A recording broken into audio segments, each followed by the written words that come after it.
voilà l'ancien bâtiment que nous utilisons et qu'on a appris que le gouvernement est en train de faire un centre d'affaires maritime.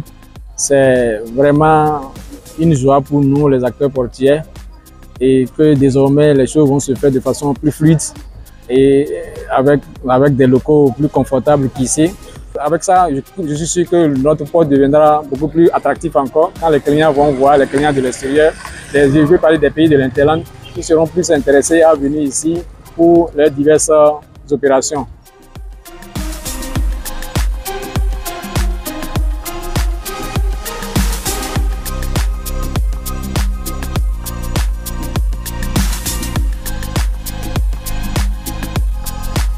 Donc le centre des affaires maritimes est un projet qui s'étend sur une superficie de 5 hectares.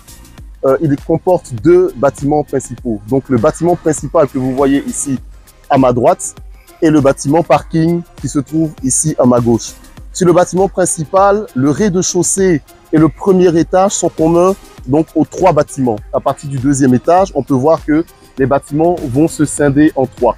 Donc on a le bâtiment A qui va être pour des instances privées, le bâtiment B pour des instituts publics et le bâtiment C qui sera pour exploitation au port autonome de Cotonou. Le bâtiment ici à ma gauche est le bâtiment parking qui va s'étendre sur un R+3. Donc ce parking-là va accueillir jusqu'à 1550 véhicules.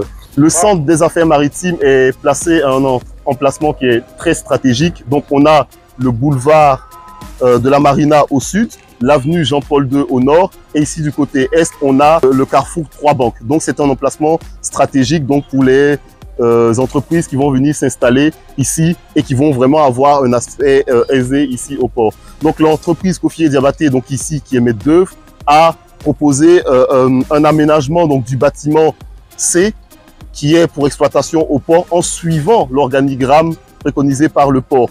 Et pour les 2 autres bâtiments, ce sont des plateaux de bureaux qui sont vides et qu'il faudra aménager par les futurs locataires.